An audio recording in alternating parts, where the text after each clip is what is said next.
कहानी की शुरुआत में हम एक जेल को देखते हैं जिसका नाम द शॉशैंक रिडेम्पशन है। ये दुनिया की सबसे सिक्योर तरीन जेल है। इस जेल में हजारों कैदी हैं, लेकिन आज तक इस जेल से कोई भी कैदी फरार नहीं हो सका क्योंकि इस जेल की सिक्योरिटी बहुत ही ज्यादा स्ट्रिक्ट है। इस जेल में ऐसे कैदी भी हैं जिन्होंने अपनी पूरी जिंदगी इसी जेल में बिता दी, लेकिन इन्हें इस जेल से भागने का ख्याल तक नहीं आया क्योंकि इस जेल से भागने की कोशिश करने वाले कैदी की सजा सीधा मौत है। अब यहाँ सीन कट होता है और हमें कोर्ट में एंडी नाम के एक आदमी को दिखाया जाता है जो अमेरिका के एक बहुत ही बड़े बैंक का बैंकर है। जज उसे उसकी वाइफ और उसके लवर के मर्डर के इल्जाम में उम्र भर कैद की सजा सुनाता है, लेकिन एंडी कहता है कि मैंने ये मर्डर नहीं किए हैं। पर एंडी खुद को बेगुनाह साबित करने के लिए उसके पास कोई प्रूफ नहीं था, जिस वजह से कोर्ट का जज एंडी को उम्र भर कैद के लिए दुनिया की सबसे सिक्योर जेल दी शॉशैंक रिडेम्पशन भेज देता है। एंडी के साथ और भी कई सारे कैदी होते हैं और जब इन कैदियों को जेल के अंदर लाया जाता है तब जेल के अंदर मौजूद बाकी कैदी आपस में शर्त लगाते हैं कि आज रात इन नए आने वाले कैदियों में से कौन सा कैदी रोएगा, और इसके लिए ये लोग एक डिब्बी सिगरेट की शर्त लगाते हैं। ये लोग बाहर लाइन से खड़े नए आने वाले कैदियों में से एक एक कैदी को चुन लेते हैं। तब रेड नाम का एक कैदी एंडी पर दांव लगाता है क्योंकि उसे लगता है कि एंडी बहुत ही मासूम है और वो बहुत ही अमीर घर का है जिसने कभी तकलीफ नहीं झेली, इसलिए उसे लगता है कि वो आज रात सबसे पहले रोएगा। इसके बाद सभी कैदियों को लाइन से जेल के अंदर लाया जाता है और हर एक कैदी को उसके सेल में बंद कर दिया जाता है। कुछ देर बाद रात हो जाती है और तब पुराने कैदी नए आने वाले कैदियों पर चिल्लाने लगते हैं ताकि उनमें से कोई डर जाए और रोने लगे, और ऐसा ही होता है। इन नए आने वाले कैदियों में से एक कैदी फूट फूट कर रोने लगता है और कहता है कि मुझे घर जाना है। तब वहाँ गार्ड आते हैं और उसे रोने से मना करते हैं, लेकिन जब वो आदमी रोना बंद नहीं करता तब गार्ड उसे सेल से बाहर निकालकर इतना पीटते हैं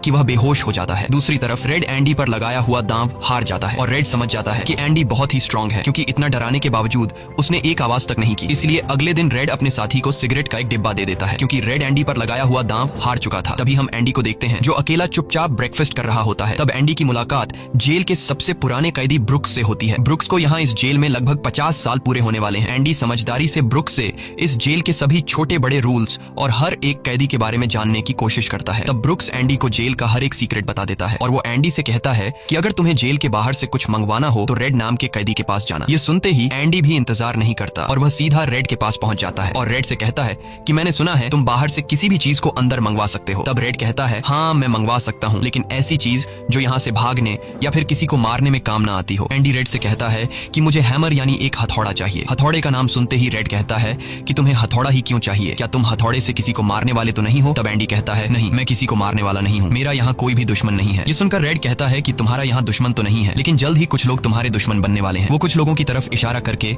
एंडी को वार्न करता है कि इन लोगों की गंदी नजर तुम पर है, इसलिए इनसे बच कर रहना। अगले दिन एंडी के कहने पर रेड उसके लिए हैमर मंगवा देता है और जब वो हथौड़ा देखता है तो रेड हंसने लगता है क्योंकि हथौड़ा साइज में बहुत ही छोटा होता है और रेड मन ही मन सोचता है कि इस हथौड़े से जेल में सुरंग बनाने में 600 साल लग जाएंगे। इसके बाद रेड ब्रुक्स के जरिए एंडी के सेल तक हथौड़ा पहुंचा देता है। ऐसे ही दिन बीतते हैं और एक दिन जब एंडी लॉन्ड्री में काम कर रहा होता है तब वो 3 लोग जिनकी एंडी पर गंदी नजर होती है वो एंडी को पकड़ लेते हैं। एंडी उनसे अपने आप को छुड़ाने की कोशिश करता है पर 3 लोगों को वह अकेले कंट्रोल नहीं कर पा रहा था, इसलिए ये तीनों पहले एंडी को खूब पीटते हैं और फिर एंडी के साथ गलत करते हैं। यह सिलसिला इसी तरह चलता रहता है। ये लोग हमेशा एंडी को पकड़ते और फिर उसे मारकर उसके साथ गलत करते रहते। इस तरह से 2 साल बीत जाते हैं और एक अनाउंस होता है कि छत की मरम्मत के लिए कुछ लोगों की जरूरत है। यहाँ कैदियों की एक टीम छत के काम के लिए तैयार हो जाती है जिसमें रेड और एंडी भी शामिल होते हैं। ये लोग सब अपने काम पर लग जाते हैं और छत पर उनकी देखभाल की जिम्मेदारी एक बहुत ही सख्त सिक्योरिटी गार्ड की होती है जिसका नाम हैडली है। हैडली बहुत ही स्ट्रिक्ट इंसान है जो जरा सी गलती पर कैदियों को बहुत बुरी तरह पीटता है। जब सभी कैदी छत पर काम कर रहे होते हैं तब हैडली थोड़ा परेशान होता है और अपने साथियों से कहता है कि मेरे भाई की हाल ही में मौत हुई है जिसके अकाउंट में $30,000 पड़े हैं। अब मेरे भाई का मेरे अलावा इस दुनिया में और कोई नहीं है, इसलिए उसके पैसे पर मेरा हक बनता है। लेकिन परेशानी की बात यह है कि जब मैं इन $30,000 को अपने अकाउंट में ट्रांसफर करूंगा तब सरकार मुझसे टैक्स के रूप में सारे पैसे ले लेगी। हैडली जब अपने साथियों से यह बातें कर रहा था तब एंडी भी इसकी सारी बातें सुन लेता है। एंडी जो कि एक बहुत बड़ा बैंकर है उसे पता था कि इन पैसों को बिना गवर्नमेंट को टैक्स दिए कैसे निकाला जा सकता है। इसके बाद एंडी बिना सोचे हैडली के पास जाता है और उससे कहता है कि क्या तुम अपनी बीवी पर भरोसा करते हो? ये बात सुनते ही हैडली को गुस्सा आ जाता है और वह एंडी को पकड़कर छत के किनारे ले जाता है, लेकिन उसे नीचे फेंकने से पहले एंडी उसे बताता है अगर तुम अपनी बीवी पर भरोसा करते हो कि वह तुम्हें धोखा नहीं देगी तो तुम आसानी से अपने भाई के पैसे अपनी वाइफ के अकाउंट में ट्रांसफर कर सकते हो, वह भी बिना टैक्स दिए, क्योंकि गवर्नमेंट का एक रूल है कि कोई भी इंसान अपनी पत्नी को पूरे जीवन में $60,000 तक गिफ्ट कर सकता है और इन पैसों पर कोई टैक्स नहीं लगता। और एंडी ये भी कहता है कि अगर तुम बाहर से किसी लॉयर को रखोगे तो वह तुमसे बहुत ज्यादा पैसे चार्ज करेगा, लेकिन मैं ये काम तुम्हारे लिए फ्री में कर सकता हूँ। तब हैडली पूछता है बदले में तुम्हें क्या चाहिए? इस पर एंडी मुस्कुराते हुए कहता है मुझे कुछ नहीं चाहिए, जब तुम्हारा काम हो जाए तुम बस मेरे सारे दोस्तों को बियर पिला देना। और अगले दिन सभी कैदी छत पर बैठकर बियर का मजा ले रहे होते हैं, यानी एंडी ने हैडली का काम कर दिया था, लेकिन एंडी बियर नहीं पीता। वह एक कोने में बैठकर सभी को बियर पीते देखकर खुश होता है। एंडी के साथी भी उससे बहुत खुश होते हैं क्योंकि जेल में बियर पीना ऑलमोस्ट इम्पॉसिबल था, लेकिन एंडी की वजह से उनकी यह इच्छा पूरी हुई। फिर समय ऐसे ही बीतता है और एंडी और रेड की दोस्ती गहरी हो हो जाती है। कुछ दिन बाद जेल में सभी कैदियों को फिल्म दिखाई जाती है और सभी लोग रीटा हेवर्थ की फिल्म देख रहे होते हैं। तब एंडी रेड के पास आकर कहता है, मुझे रीटा हेवर्थ का एक बड़ा पोस्टर चाहिए। एंडी रेड से इसलिए पोस्टर मांगता है क्योंकि पूरे जेल में एक रेड ही था जो बाहर से किसी भी चीज को मंगवा सकता था। इसके बाद एंडी बाहर निकलता है, लेकिन जैसे ही वह बाहर आता है वहाँ वही 3 लोग खड़े होते हैं जो एंडी के साथ गलत करते थे। वह एंडी से कहते हैं, चलो हमारे साथ, लेकिन इस बार एंडी मना कर देता है। एंडी के मना करने पर वो लोग उसे पकड़ लेते हैं और उसके साथ जबरदस्ती करने की कोशिश करते हैं, लेकिन एंडी भी उनका मुकाबला करता है। पर वो लोग 3 होते हैं, जिस वजह से वो एंडी को बहुत ही बुरी तरह से पीटते हैं। पर आज ये लोग एंडी के साथ कुछ कर नहीं पाते, लेकिन एंडी को ये लोग इतना मारते हैं कि एंडी 1 महीने के लिए अस्पताल में चला जाता है और साथ ही वो आदमी जिसने एंडी को मारा होता है उसे 1 हफ्ते के लिए काल कोठरी में डाल दिया जाता है। 1 हफ्ते बाद जब वो वापस अपने सेल में आता है तो वहां पर वही ऑफिसर होता है जिसका एंडी ने $30,000 का टैक्स बचाया था, और इस ऑफिसर को किसी ने बता दिया था कि एंडी को इस आदमी ने इतना मारा है कि वो बेचारा 1 महीने के लिए अस्पताल में चला गया है। अब यहाँ वो ऑफिसर उस आदमी को इतनी बुरी तरह से मारता है कि वो हमेशा के लिए पैरालाइज हो जाता है। 1 महीने बाद जब अस्पताल से एंडी वापस अपने सेल में आता है तब उसे अपने सेल में रीटा हेवर्थ का एक बड़ा पोस्टर मिलता है जो कि असल में एक वेलकम गिफ्ट होता है रेड की तरफ से। इस तरह से दिन गुजरते हैं और एक दिन जेल का वार्डन सिक्योरिटी गार्ड के साथ एंडी के सेल में आता है और उसके सेल की तलाशी करवाता है। सेल की चेकिंग लेने के बाद जब वार्डन को कुछ नहीं मिलता तब वार्डन की नजर सामने लगे पोस्टर पर पड़ती है। वार्डन कहता है कि वैसे तो मैं सेल में पोस्टर अलाउ नहीं करता, पर तुम इसे अपने सेल में लगा सकते हो। दरअसल तलाशी तो एक बहाना होता है। वार्डन को इस ऑफिसर ने बताया था कि किस तरह से एंडी ने उसका $30,000 का टैक्स बचाया, इसीलिए वार्डन अपने फायदे के लिए एंडी से मिलना चाहता था। एंडी के हाथ में बाइबल होती है जिसे वह ले लेता है और बाइबल को लेकर वह यहाँ से निकल जाता है, पर कुछ ही दूर जाने के बाद वह वापस लौट कर आता है और उसके हाथ में जो एंडी की बाइबल होती है वह उसे लौटाते हुए कहता है कि मुक्ति इसी में है। अगले दिन वार्डन एंडी को अपने ऑफिस में बुलाता है और कहता है कि तुम्हारे जैसे इंटेलिजेंट आदमी को जेल की सलाखों के पीछे नहीं रहना चाहिए, इसलिए वार्डन एंडी को लाइब्रेरी का असिस्टेंट बना देता है। लाइब्रेरी में वही बुक्स नाम का बूढ़ा आदमी होता है जो कई सालों से लाइब्रेरी संभाल रहा है। तभी वो ऑफिसर जिसके लिए एंडी ने $30,000 बचाए थे वह एक दूसरे ऑफिसर को एंडी के पास लेकर आता है। असल में उसे ITR का मसला था जिसे कुछ ही मिनटों में एंडी भर देता है, जिस वजह से पूरे जेल में एंडी के चर्चे होने लगते हैं। जैसे जैसे साल बीतते हैं एंडी के पास काम बढ़ता चला जाता है, जिस वजह से एंडी को अपने पास एक असिस्टेंट की जरूरत पड़ती है और वो अपना असिस्टेंट अपने सबसे अच्छे दोस्त रेड को बनाता है। एक दिन लाइब्रेरी में ब्रुक्स एक कैदी के गले पर चाकू रख देता है और वो उसे बिना वजह मारने की धमकी देता है।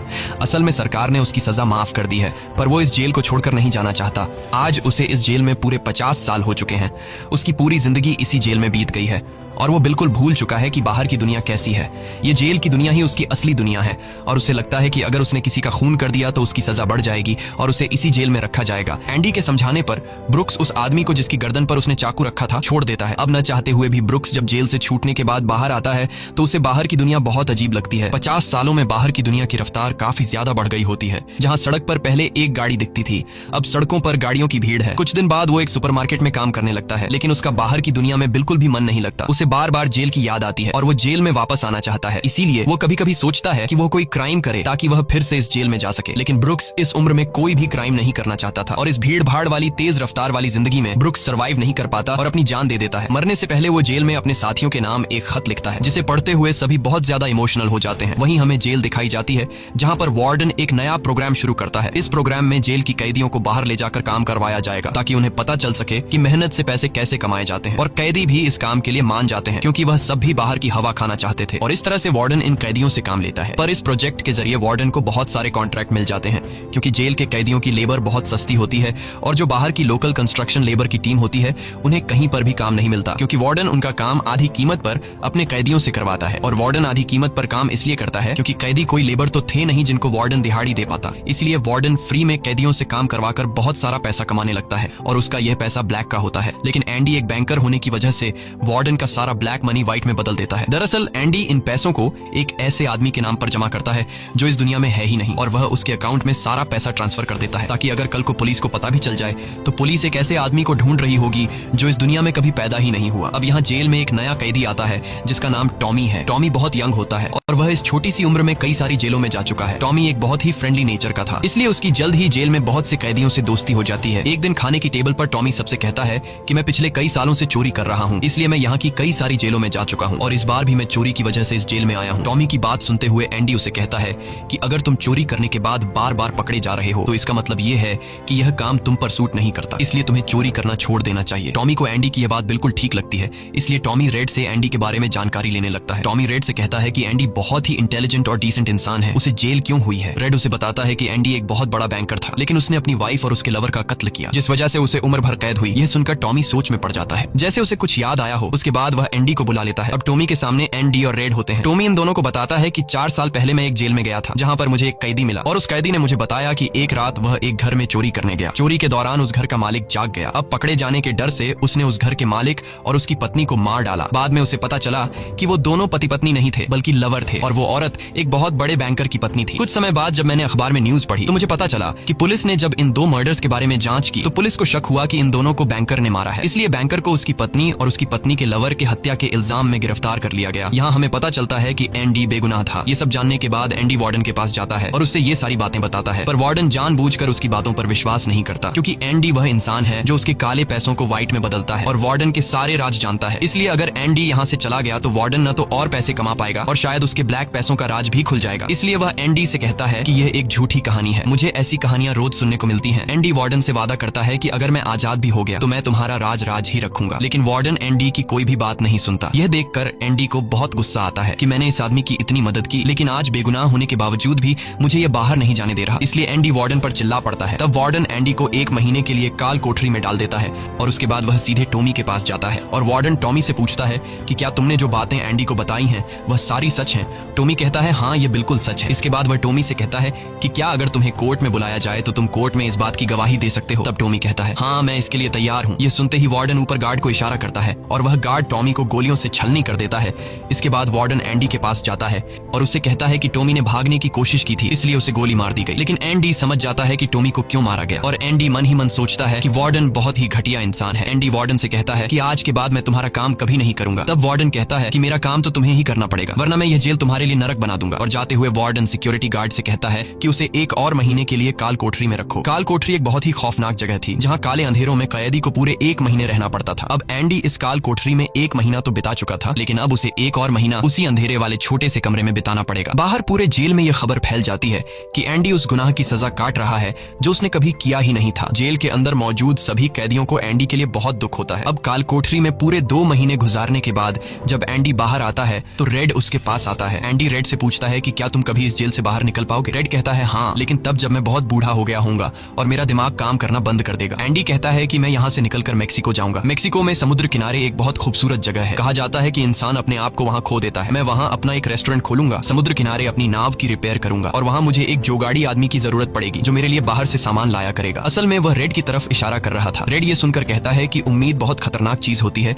ये इंसान को पागल तक कर देती है। तुम्हें सच्चाई की दुनिया में वापस लौटना होगा। मेक्सिको यहाँ से बहुत दूर है। ये कहकर रेड वहाँ से जाने लगता है लेकिन जाने से पहले एंडी रेड से कहता है कि वादा करो कि अगर तुम कभी यहाँ से रिहा हुए तो मेरा एक काम करोगे। रेड कहता है हाँ, मैं जरूर करूंगा। तब एंडी रेड को एक एड्रेस बताता है और कहता है कि जब भी तुम यहाँ से छूट जाओ तो उस जगह जाना जहाँ एक बड़े मैदान के बीच एक खूबसूरत पेड़ है। उसी पेड़ के नीचे मैंने अपनी वाइफ को प्रपोज किया था। वह रेड से कहता है कि उसी पेड़ के नीचे एक दीवार के अंदर तुम्हें काले रंग का पत्थर मिलेगा जिसके नीचे मैंने एक बॉक्स छिपाया है और जब भी तुम रिहा हो जाओगे तो वहां जाकर उस पत्थर के नीचे उस बॉक्स को देखना कि उसमें क्या है। यह कहकर एंडी वहां से चला जाता है और सीधा वार्डन के पास पहुंचता है। वह वार्डन का काम पूरा करके उसके सारे डॉक्यूमेंट्स एक खास तिजोरी में रखता है। डॉक्यूमेंट्स रखने के बाद वार्डन एंडी को अपने कपड़े देता है। वह एंडी से कहता है कि मेरे कपड़े प्रेस करवा देना और मेरे जूतों को शीशे की तरह चमका देना। इसके बाद एंडी वापस अपने सेल में आ जाता है। वहीं दूसरी तरफ रेड आज रात बहुत परेशान होता है क्योंकि उसे डर था कि एंडी कहीं खुद को मार न दे। इस तरह से रात गुजर जाती है और सुबह होती है। सुबह होते ही सभी कैदियों के सेल के दरवाजे खुल जाते हैं और सभी कैदी बाहर आ जाते हैं लेकिन एंडी सेल से बाहर नहीं आता। ये पिछले 20 सालों में पहली बार ऐसा हो रहा था कि कोई कैदी सुबह अपने सेल से बाहर नहीं आया। तब रेड की नजर भी एंडी के सेल की तरफ होती है और रेड की परेशानी बढ़ती रहती है कि कहीं एंडी ने खुद को मार तो नहीं दिया। तभी एक गार्ड बहुत गुस्से में एंडी के सेल की तरफ जाता है लेकिन वहां पहुंचकर जब वह देखता है तो उसकी आंखें खुली की खुली रह जाती हैं क्योंकि अंदर सेल में कोई भी नहीं था और एंडी वहां से फरार हो चुका था। अब हम वार्डन को देखते हैं जो अपने जूते पहनने के लिए निकालता है लेकिन उस बॉक्स में उसके नहीं बल्कि एंडी के पुराने जूते होते हैं और तभी पूरे जेल में सायरन बजने लगता है और यह सायरन होता है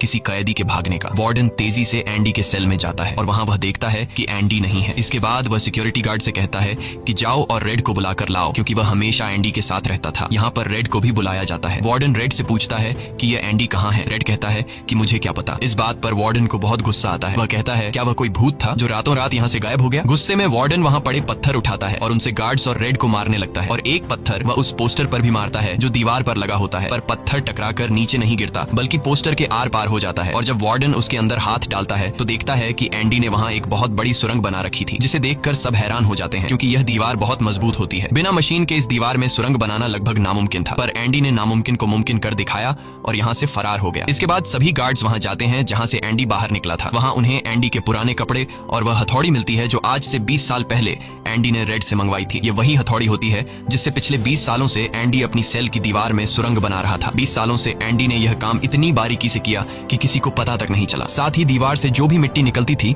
वह उसे अपनी जेब में रखकर ग्राउंड में बिखेर देता था। एंडी ने आखिरी बार जब वार्डन के लिए काम किया था तो वह वार्डन के काले पैसों के सारे डॉक्यूमेंट्स अपने पास रख लेता है और उसके पास जो उसकी बाइबल होती है वह उसे वार्डन की नजरों के सामने चालाकी से उसकी तिजोरी में रख देता है और एंडी वार्डन को ऐसे दिखाता है कि जैसे यह बाइबल नहीं बल्कि उसके डॉक्यूमेंट्स हैं। साथ ही वार्डन ने जो अपने कपड़े उसे प्रेस करने के लिए दिए थे, एंडी पहले वार्डन के कपड़ों को पहनता है और फिर उसके ऊपर अपने पुराने कपड़े पहन लेता है और वे जूते जो वार्डन ने उसे शीशे की तरह चमकाने के लिए दिए थे, एंडी उन्हें पहनकर निकल जाता है। रात को जैसे ही सारी लाइट्स बंद होती हैं, एंडी अपने सेल में की गई सुरंग से बाहर निकलता है। इसके बाद वह एक गटर का पाइप तोड़ता है और उस पतले से गटर के पाइप में रेंगता हुआ उस जेल से फरार हो जाता है जिससे आज तक कोई भी भाग नहीं सका था। हालांकि एंडी जिस गटर के पाइप से रेंगता हुआ बाहर निकला था वह लगभग 2 किलोमीटर लंबा था। अगली सुबह एंडी उस बैंक में जाता है जहां पर वार्डन का सारा ब्लैक पैसा होता है। ये पैसे एक ऐसे आदमी के नाम पर होते हैं जो इस दुनिया में है ही नहीं। ये सारा डॉक्यूमेंट्स का खेल एंडी ने ही तो बनाया था और बैंक में उस अकाउंट के ओनर का जो सिग्नेचर था वह जेल से एंडी किया करता था। इसलिए एंडी को वार्डन का सारा पैसा निकालने में कोई मुश्किल नहीं होती। एंडी के पास उस आदमी के नाम के सारे डॉक्यूमेंट्स होते हैं, इसलिए एंडी बैंक्स में जाकर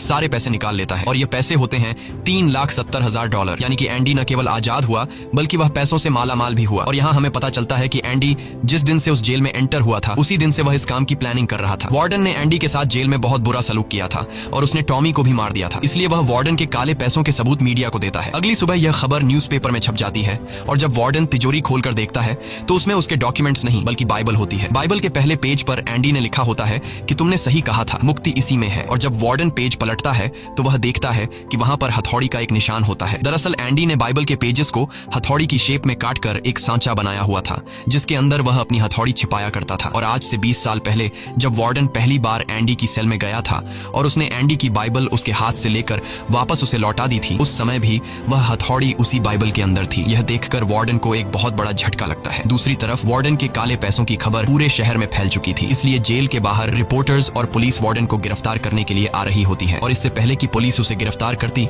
वार्डन अपने आप को गोली मार देता है। कुछ समय बीतने के बाद एंडी के दोस्त रेड की सजा भी माफ कर दी जाती है और उसे गवर्नमेंट की तरफ से एक नौकरी भी दिलाई जाती है। पर बाहर की दुनिया में रेड का दिल बिल्कुल नहीं लगता क्योंकि उसने अपनी जिंदगी के 40 साल जेल में गुजारे थे। रेड भी उसी कमरे में रहता है जहां पर ब्रुक्स रहा करता था और रेड भी अपनी जान देना चाहता है, पर तभी उसे याद आता है कि उसने एंडी से वादा किया था। इसके बाद वह उस जगह के लिए गाड़ी में रवाना हो जाता है और वह उस बड़े घास के मैदान में जाता है जहां पर एक बहुत बड़ा पेड़ होता है। साथ ही पत्थरों की दीवार भी होती है। उस दीवार पर एक काले रंग का पत्थर होता है और जब वह उस पत्थर को उठाता है तो उसके नीचे एक बॉक्स होता है। उस बॉक्स के अंदर कुछ पैसे और एक लेटर होता है। ये लेटर एंडी का होता है। उस लेटर में लिखा होता है कि एंडी रेड का उसी जगह पर इंतजार कर रहा है जिस जगह के बारे में एंडी ने रेड को जेल में बताया था। उसके आगे एंडी ने लिखा होता है कि उम्मीद अच्छी चीज होती है। इसके बाद रेड उस जगह पहुंच जाता है और जब वह समुद्र किनारे जाता है तो वो देखता है कि एंडी नाव में बैठकर अपनी नाव ठीक कर रहा है। यह जगह, यह सब कुछ एंडी का वह सपना होता है जो उसने जेल में रेड से शेयर किया था और रेड ने कहा था कि उम्मीद अच्छी नहीं होती। इसके बाद यह दोनों एक दूसरे को गले लगाते हैं और इसी के साथ ये कहानी खत्म हो जाती है। अगर आपको यह वीडियो अच्छी लगी हो तो हमारे चैनल को सब्सक्राइब और वीडियो को लाइक जरूर कीजिएगा।